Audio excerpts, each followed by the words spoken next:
오늘은 1월 2일입니다.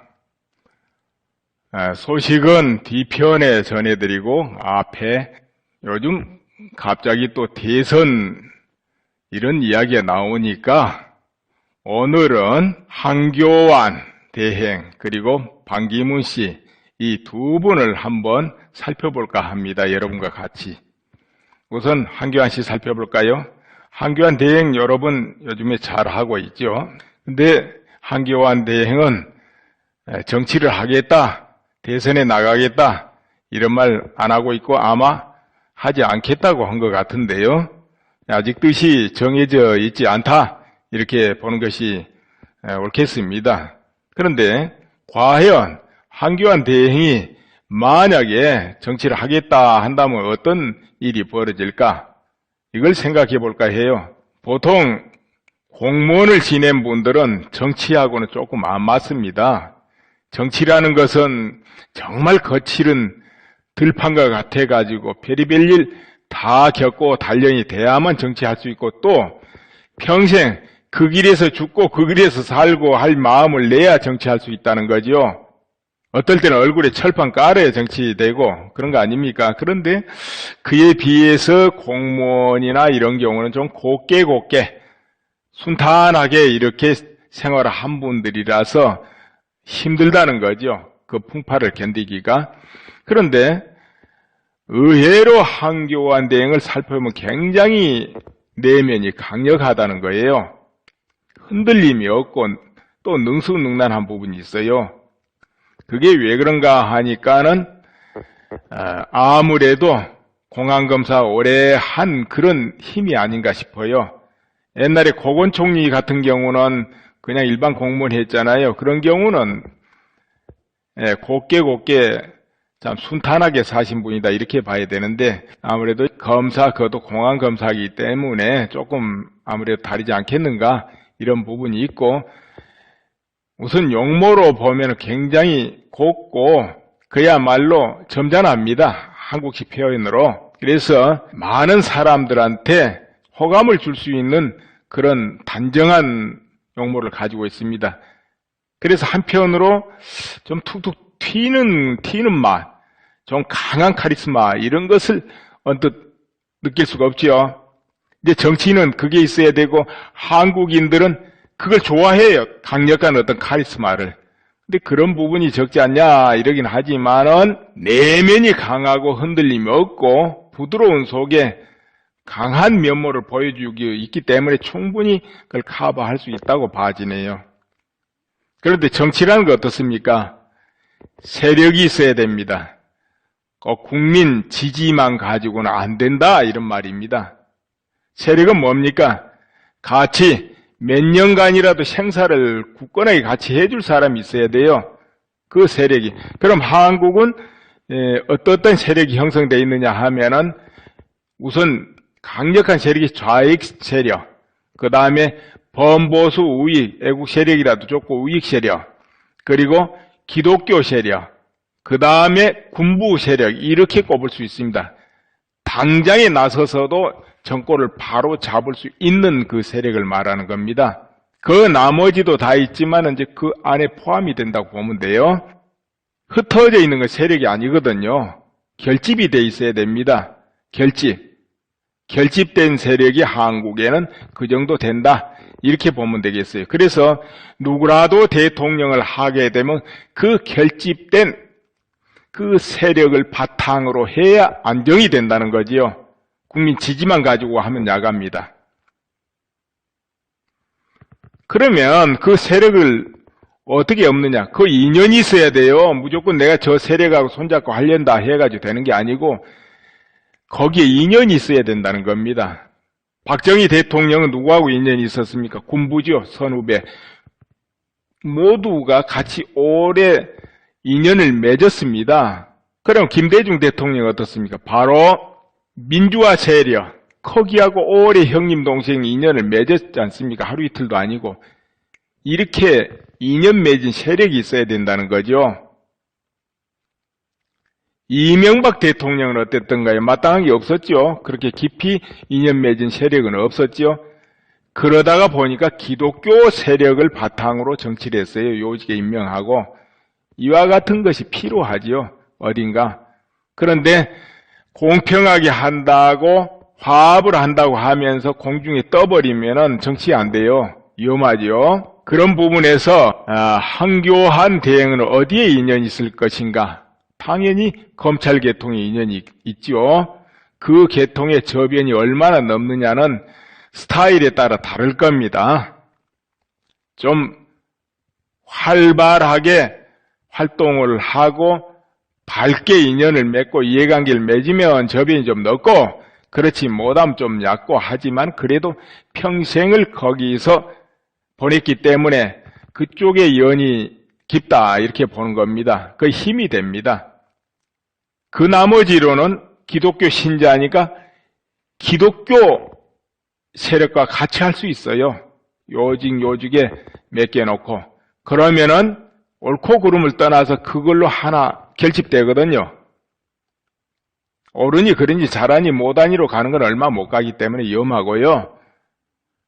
같은 신앙인으로서 결집이 이루어질 수 있다는 겁니다.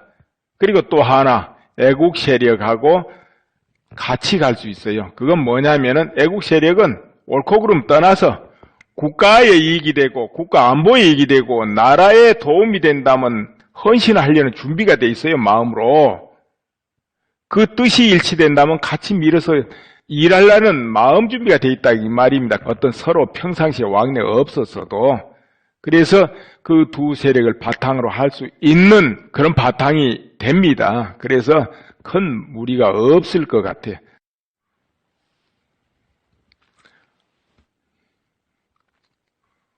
그런데 이런 경우 단점도 됩니다. 뭐냐 하면은 기독교 세력을 등에 얻게 되면은 반발을 또 받게 돼요. 다른 종교의 반발을 받습니다. 이런 경우를 어떻게 극복해야 되느냐 하면은 위로부터 아래 강요 모든 임명된 사람들이 어떤 경우도 기독교 색채를 내면 안 된다는 거지요. 그러니까 그 세력은 색채를 안 내야 됩니다.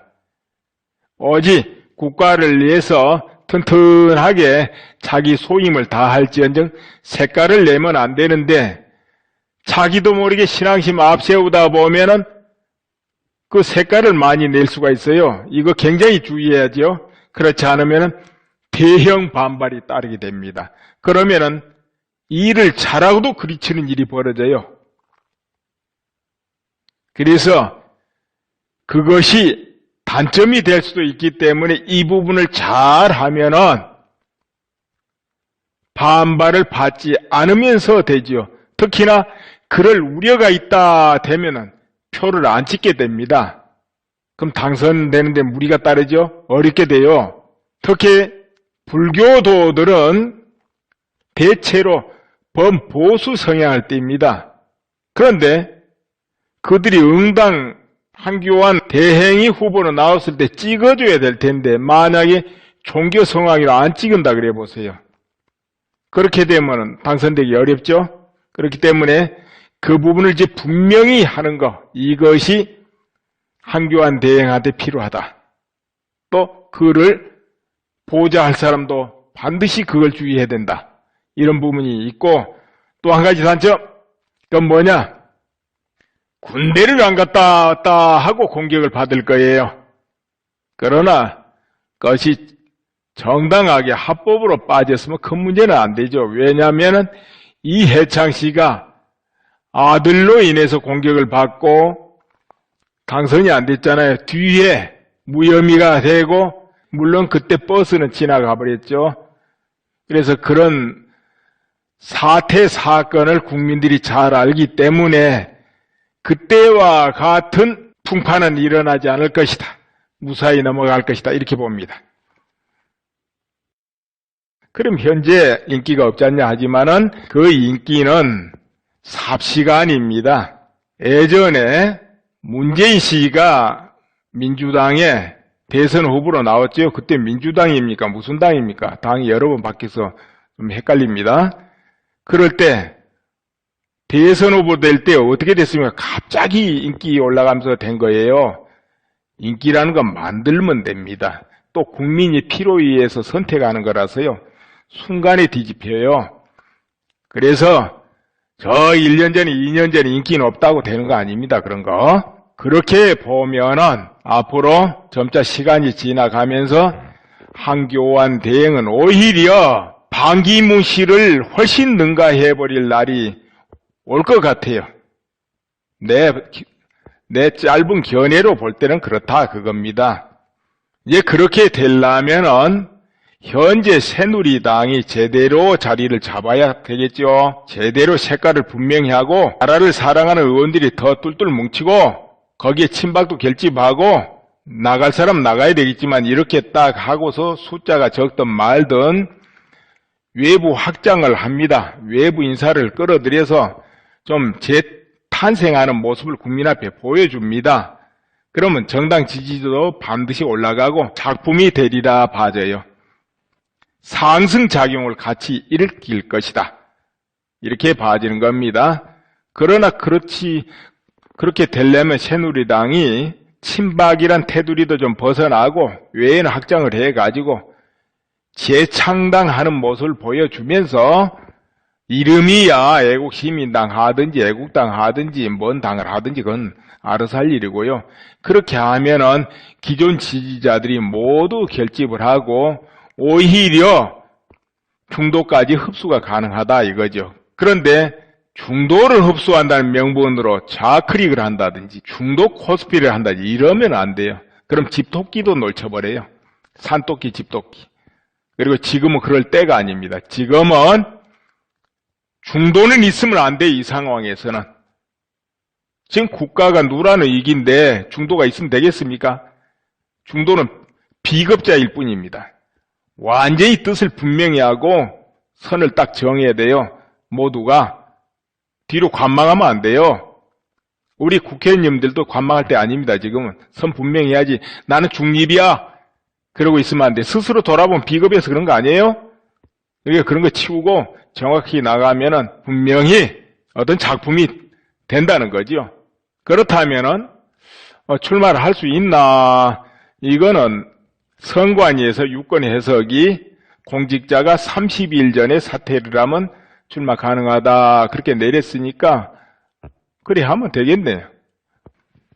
이어서 반기문 씨 볼까요? 반기문 씨 새로 창당한다는 소식도 전해지고 그런데 지켜봐야 되죠. 그거는 왜냐하면 창당이란 게 정말 쉽지 않거든요. 왜 쉽지 않겠습니까? 우선 비용도 좀 많이 들어가지요. 물론 의원 20명 이상만 모아서 하면은 또 국가에 보조금이 나오니까 정당비가 나오니까 할만해요. 그러나 거기는 또 많은 당원도 있어야 되고 이제 대선 후보가 있어야 되는데 그거는 반기문 씨가 있으니까 됐고요. 그러하나 새로 정당을 만들어가지고 성공하기가 정말 어렵고 역대로 성공한 경우가 거의 없지요. 다 실패를 했거든요. 그래서 위원 부담이 많고 국회의원분들도 신당 참여를 굉장히 조심조심 하는 이유들이 다 있습니다. 역대 사례를 볼 때도 그렇고 이러기 때문에 그래서 하면 해지겠지만은 성공의 여부는 쉽지 않다. 이렇게 평할 수가 있어요. 반기문 씨가 지금 인기도가 현재는 상당히 높습니다. 왜 그렇게 됐느냐 하면은 박근혜 대통령이 전에 또 가까이 이렇게 한 부분도 있고 또 새누리당에 마땅한 대선 후보가 없었기 때문에 나오질 않았기 때문에 그렇게 됐다고 봐요. 그런데 만약에 새누리당이 재정립하고 대선 후보가 제대로 나오고 그러면은 지금 지지도가 과연 유지되겠냐? 이게 의문이라는 거죠. 더더구나 정말 아직 치열한 검증은 받아본 적이 없습니다. 반기문 씨는. 그럼 치열한 검증을 받을 때 어떻게 되겠냐? 이게 의문이라는 거죠. 그런 부분이. 그리고 우선 반기문 씨가 박근혜 대통령 저렇게 코너로 몰릴 때 단 한 번도 지원하는 말씀을 한 적이 없어요. 내 기억은 그렇습니다. 어디 내가 못 봤습니다. 보도 같은데. 그리고 기자의 질문에 이 사태가 선정의 결핍이다 이렇게 표현했어요. 선정의 결핍. 그러니까 올바른 정치가 안 이루어져서 그렇다 이런 뜻이겠죠. 선정의 결핍. 내가 볼 때는 현 시국을 제대로 파악하지 못했지 않냐 이렇게 봅니다. 왜 그러냐면은 반기문 씨 인격을 존중해서 함부로 말할 것은 안 되지만은 그저 보도를 보고 일반 국민이 느끼는 감정에서 그런 표현을 했지 않냐 이렇게 봐져요. 반기문 씨가 남과 북의 현재 한국의 모든 내면의 실정을 자세히 알고 있다면 그런 평가를 안 했으리라 봅니다. 그리고 우리나라를 이끌어갈 통치자는 반드시 대한민국이 어느 실정이 있고 어디 시점에 와 있고 앞으로 어떻게 해야 될지 이게 정확히 보이고 있어야 되는데 그게 안 보이고 있다면 이건 큰일이에요 정말.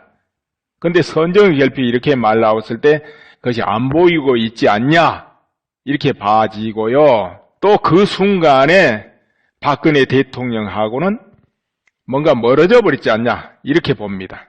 여러분은 어떻게 평가하세요? 그리고 긴 눈으로 안목으로 봐야 되는데 모든 거 그것이 안 되고 있지 않냐 이렇게 봐져요. 순간순간 출렁대면 안 되거든요. 그리고 견해가 가치관이 완벽하게 서 있어야 됩니다. 통치자는. 순간순간에 그 장거나 왔다 갔다 해도 그 틀은 바뀌면 안 되거든요.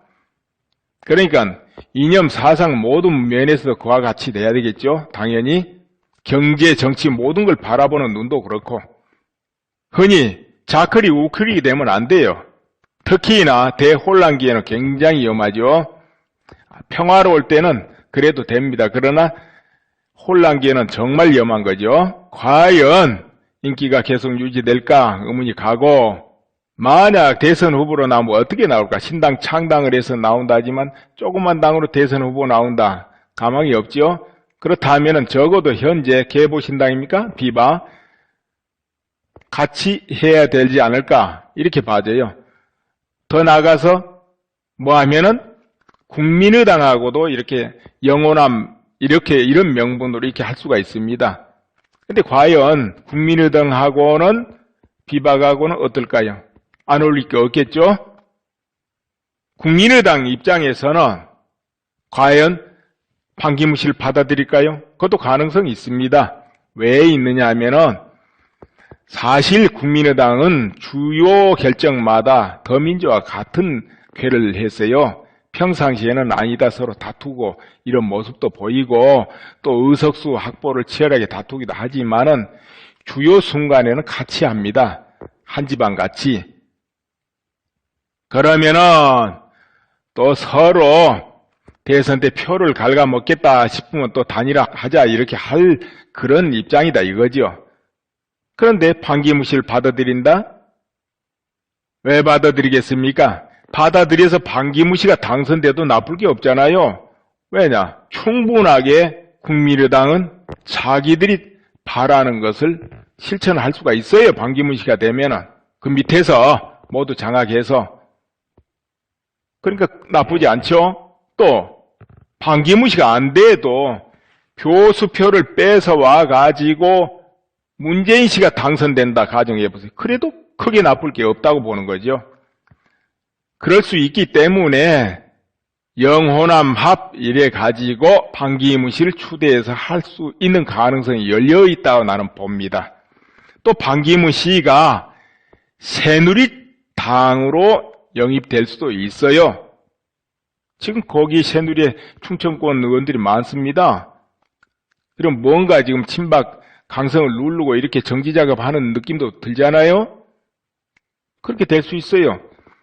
이제 그렇게 되면은 만약에 반기문 씨가 새누리 쪽으로 가면은 그때는 한교안 씨하고 후보 경선을 하면 돼요. 밖으로 가게 되면은 한교안 씨 단독으로 나가도 되고 아니면은 홍준표 씨가 나가도 되고 아니면 또 없으면 저 문창극 같은 분 영입해가지고 할 수도 있고 그렇다는 거지요. 비대위원장도 여차하면 문창극이나 이런 분 또 추대도 된다고 내가 말씀드렸잖아요. 저번 편에 올린 것도. 이렇게 해나간데 문제는 이제 새누리 의원들이 어떤 결정을 하느냐 여기에 달려있다는 거죠.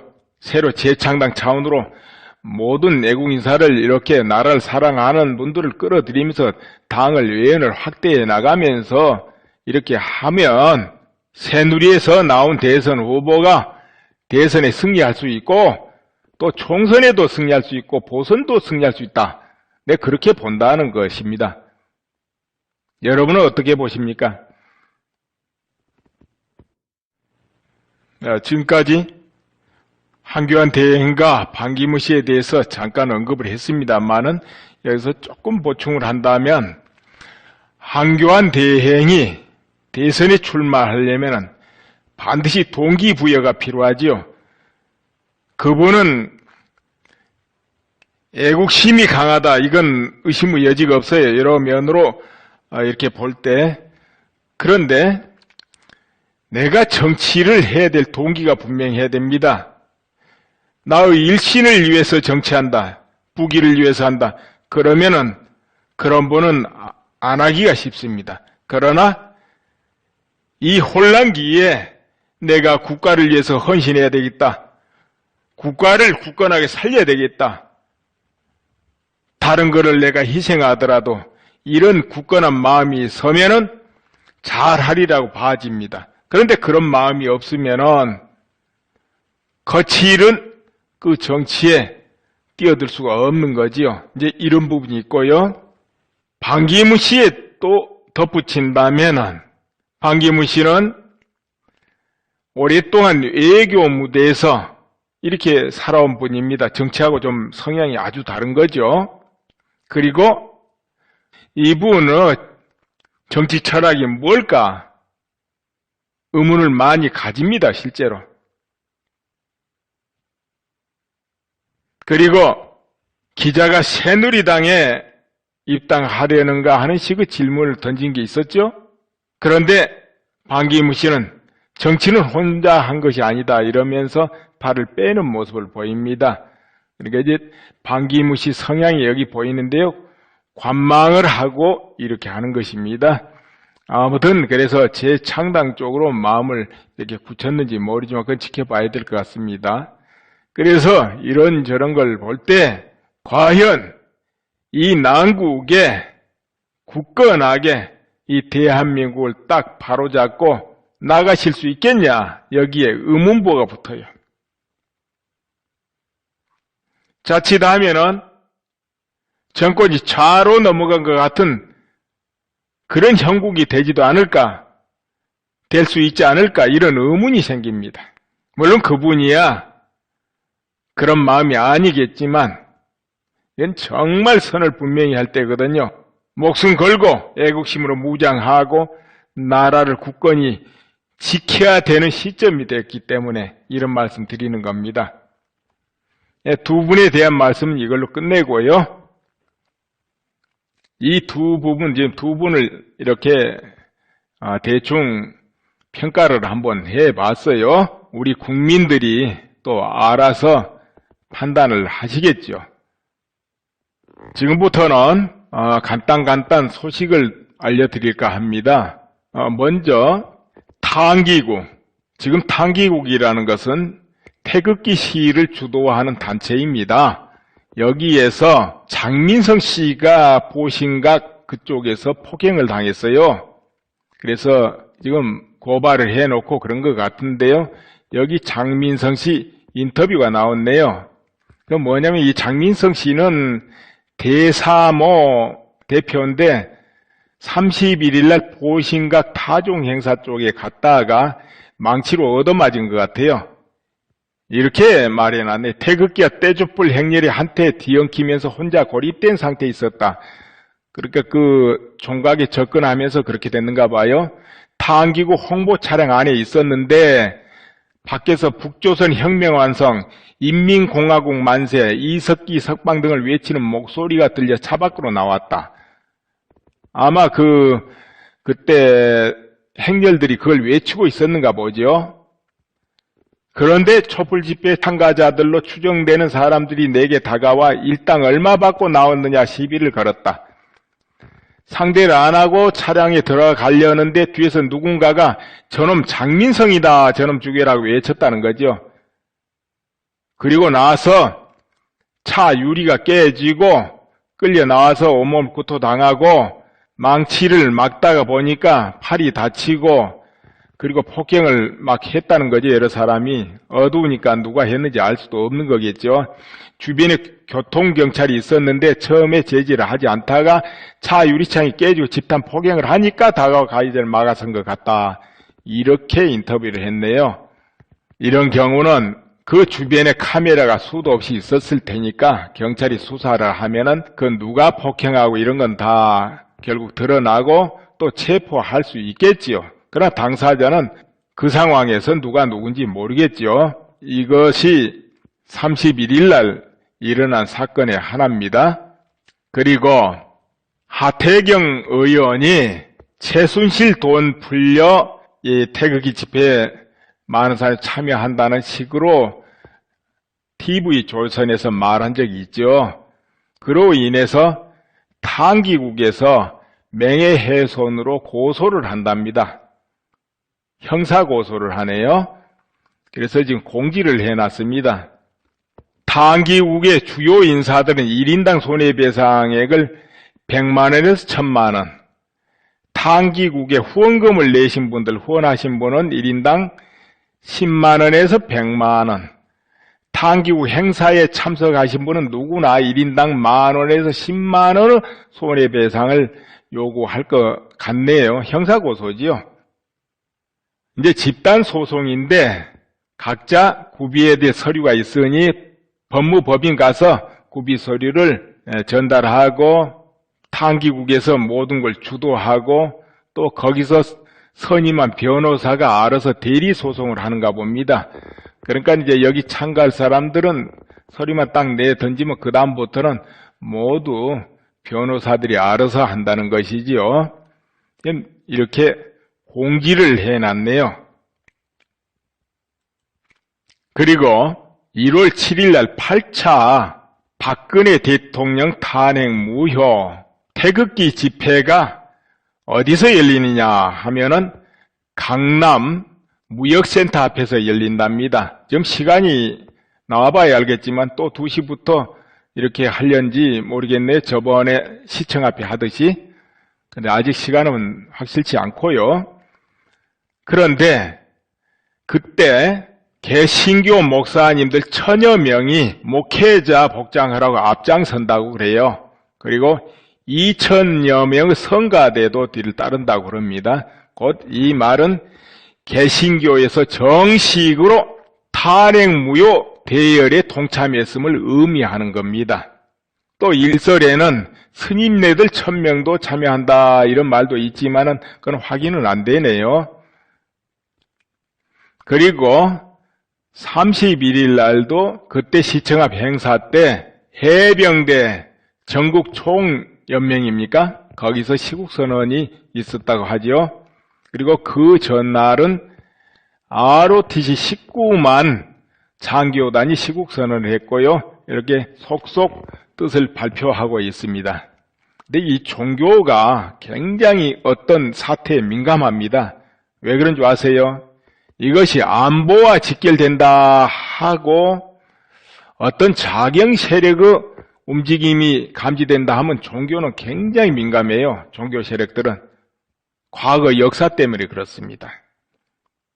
과거 역사에 종교와 종교끼리 전쟁을 하기도 하고 또는 박해를 받기도 하고 그런 경우가 많이 있었죠. 그런데 가장 처절하게 그야말로 뿌리가 뽑힐 정도로 박해를 받은 경우는 바로 공산주의였습니다. 공산주의가 횡행할 때. 그거는 러시아, 중국, 북한 세계 각지에서 그랬어요. 아주 뿌리를 뽑아내다시피 한 거지요. 처형하고 맞고 부수고. 그러니까 그 전에 어떤 박해 전쟁도 그에 미치는 경우는 없었지요. 불교도 보면은 나라가 위태하면 호국불교 해가지고 들고 일어나지 않습니까? 근데 조선조에 그렇게 박해를 받았어도 임진왜란 때 승병들 활약이 엄청났죠. 서산대사, 사명대사를 중심으로 그와 같이 호국불교 기상을 드높였는데 그 조선조에도 얼마나 박해를 받았습니까? 그러나 다 부시고 없애고 그러지는 않았죠. 그렇지만은 공산주의가 판치는 나라에서는 아주 그냥 뿌리가 다 빠져버린 거예요. 부시고 처형하고 막고 해서. 그렇기 때문에 정말 국가안보 등이 분위기에 연결된다면 종교는 들고 일어날 수밖에 없게 돼 있어요. 오늘 마치겠습니다. 감사합니다.